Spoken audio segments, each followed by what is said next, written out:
मुझे बताया अगर वो इस तरह बिहेव करता है, इसके अंदर बर्दाश्त नहीं है, तो कम से कम इसको बर्दाश्त करना चाहिए और अपने स्पीकर को इस तरह बुलाना और इस तरह बात करना जो है ना, हम इसकी मजम्मत करते हैं। 80 साल बुजुर्ग है, 80 साल बुजुर्ग है, कम से कम इसको एटिकेट्स होने चाहिए, उसके कोई तरीका होना चाहिए। इस तरह के नहीं है कि वो इस तरह जो बिहेवियर करे।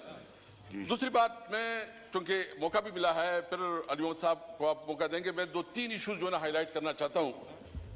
और हमने कॉलिंग अटेंशन भी रखी है, अगर आप काइंडली उसको ले ले। इस वक्त जो फाटा और पाटा के ऊपर जो टैक्स की एक कल मीटिंग थी, मेरे ख्याल में उसको जो है ना पता नहीं है कि उसकी हुआ है कि नहीं हुआ है, लेकिन सबसे पहले बात यह प्लीज उसका ये कि पूरी पार्लियामेंट में जिसमें तमाम पॉलिटिकल पार्टीज थी, जिसमें पीपल पार्टी, मुस्लिम लीग, मतलब जितनी उस वक्त पार्लियामानी पार्टीज थी, सब ने मुत्तफिका तौर पर फाटा और पाटा को ये एग्जेप्शन दी थी। और इसकी बुनियादी वजह क्या था? नंबर 1 ये कि ये वार जोन है, यहां जो है ना जंग की वजह से ये पूरी इंडस्ट्री, पूरा इलाका, इसकी इकोनॉमी मुतासर हो चुकी है, इसलिए इसको कंपनसेट करने के लिए और पाकिस्तान की दीगर इलाकों के साथ उसको बराबरी लाने के लिए ये फैसिलिटी दी गई थी। आप मुझे बताएं कि ये इलाका जो वार जोन रहा है, मुसलसल वहां जंगे हो रही है, वहां जो है ना आपने कोई डेवलपमेंट नहीं दी, आपने कोई उधर कोई स्कूल, कोई कॉलेज, कोई इंडस्ट्री नहीं है। वो जो पाकिस्तान की दीगर अजला शहर कह ले, उनके साथ उनकी क्या मुमासलत है? यानी जो 40 साल से उससे जंग हो रही है, उसने तो उसकी पूरी इकोनॉमी तबाह बर्बाद की। तो मैं पूछना चाहता हूं कि वो मार्केट से दूर है, उनके ऊपर अगर आप टैक्स इस तरह लागू करेंगे, और ये कहते हैं कि देखो टैक्स नहीं देते, मेरे साथ पूरी अदाद शुमार मौजूद है कि इस वक्त जो फाटा से जो टैक्स वसूली होती है वो तकरीबन 50 बिलियन एक और 20 बिलियन 70 बिलियन रुपए पाकिस्तान को मिल रहे हैं, लेकिन उसके मुकाबले वहां क्या मिल रहा है? अभी तक जो मर्जर में जो कमिटमेंट की गई थी, मर्जर में कमिटमेंट नहीं की गई थी कि एनएफसी अवार्ड में 3%, ये लामानेश्वर साहब बैठे हैं, मैं पूछना चाहता हूं कि वो उसकी कमिटमेंट का क्या बना कि 3% वफाक देगा, सूबे देगा, अभी तक एक देला नहीं दिया गया। और उसको छोड़े, जो रूटीन में फाटा को फंड जाते थे, जो वहां की डेवलपमेंट के लिए जाते थे, वो तो छोड़े, वो भी सूबाई हुकूमत के ऊपर छोड़ा गया है और वहां कोई फंड भी नहीं जाता, कोई डेवलपमेंट भी नहीं हो रही। तो इस फैसले का मतलब ये होगा कि यहां आपने मजीद बेरोजगारी पैदा करनी है, आपने एक्सट्रीमिस्ट को परवान चढ़ाना है, और आपने जो ना एक और किस्म की जो वहां एक अवाम में जो मायूसी है, उस मायूसी को मेरा मुतालिबा स्पीकर साहब से ये है कि काइंडली इसके ऊपर आप एक कमेटी बनाएं, आप एक कमेटी बनाएं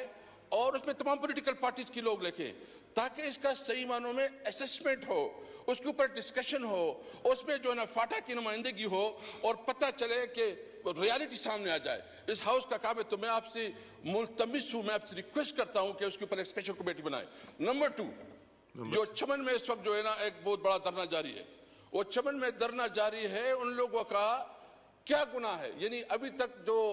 70 साल से ज्यादा हुआ जब पाकिस्तान बना है, उनको एक फैसिलिटी दी गई थी, क्योंकि जो हमारे बॉर्डर एरिया है, इसमें भी ट्राइब जो है ना एक तरफ उसका घर होता है, दूसरी तरफ उसका मस्जिद होता है, जमीन एक तरफ होती है, घर दूसरी तरफ होता है। उसका एक अरेंजमेंट थी, उस अरेंजमेंट को एकदम खत्म किया गया। उन लोगों की डिमांड है कि उनको साथ जो है ना हम टैक्स भी देते हैं, उसका निज़ाम की जो पाकिस्तान की जो लागू कानून है उसको मानती भी है, लेकिन उसको एग्जम्पशन दी गई जो पूरी दुनिया में मिलती है। मैं मुतालिबा करता हूं कि उसके हवाले से भी स्पीकर साहब, हम जब मैं था इस पोजीशन पे, तो मैंने एक स्पेशल कमेटी बनाई थी और वो स्पेशल कमेटी में हमने तमाम पार्टीज की नुमाइंदगी भेजी थी। इसमें हमारे साथ उस वक्त जो फजल रहमान मौलाना साहब की जो पार्टी की अभी नाम भूल गया हूँ, वो मतलब सब हमने उसको लेके गए थे और उन्होंने वहां जायजा लिया, उसने एक रिपोर्ट पेश की और रिपोर्ट आपकी सेक्रेटरिएट में पड़ी होगी। तो मैं मुल्तमिस हूं कि ये इश्यूज ऐसे कि पार्लियामेंट में उठाने चाहिए। तो मैं आपसे ये भी रिक्वेस्ट करता हूं कि उसके ऊपर भी। तीसरी बात जो है लोड शेडिंग, 18 गेट से लोड शेडिंग हो रही है मेरे सूबे में, 18 गेट से लोड शेडिंग हो रही है और कहा जा रहा है कि यहाँ खैबर पख्तूनख्वा में चोरी हो रही है। भाई अगर कोई चोरी करता है तो उसको पकड़ो, उसके खिलाफ सूबाई हुकूमत चीफ मिनिस्टर साहब ने कहा कि आपको जितनी फोर्स चाहिए हम फोर्स देने के लिए तैयार है, लेकिन उसके बदले आप अगर इतनी बड़ी बड़ी लोड शेडिंग करेंगे तो एक तो लोग तकलीफ में हैं, मुश्किल में हैं, और इसके साथ आपकी इंडस्ट्रीज भी जो है ना बहुत मुतासर हो रही है, आपका रोजगार भी मुतासर हो रहा है। भाई हम तो वैसे ही ये इलाका जो है ना मुतासर है। और इस वक्त जो सूरत हाल है कश्मीर में जो हो रहा है,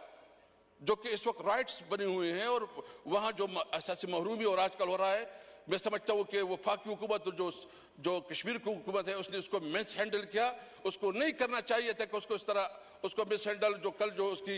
लोग जो है ना मरे हैं, जो शहीद हुए हैं, मैं उसके बारे में ये कहता हूं कि उनको जो है ना कंपनसेट करना चाहिए, उनके साथ प्रॉपर मुज़ाकरात करना चाहिए और हुकूमत को हर मुमकिन तरीके से जो है उसकी जो इश्यूज है उसको एड्रेस करनी चाहिए। इस तरह अगर आप फाटा में कल आज जो है ना पूरा हड़ताल है, मलकन डिवीजन में आज पूरा हड़ताल हो रहा है और उस हड़ताल का बुनियादी मकसद ये है कि आपने हमें दिया क्या है, आप हमसे ले रहे हैं। हमारा सूबा जो कि हर लिहाज से रेवेन्यू के लिहाज से जो है ना इस मुल्क को सब कुछ दे रहा है, लेकिन उसके मुताबिक कुछ नहीं मिल रहा। 3 मुतालबात है मेरे, चमन के हवाले से, मलकन और फाटा के हवाले से और लोड शेडिंग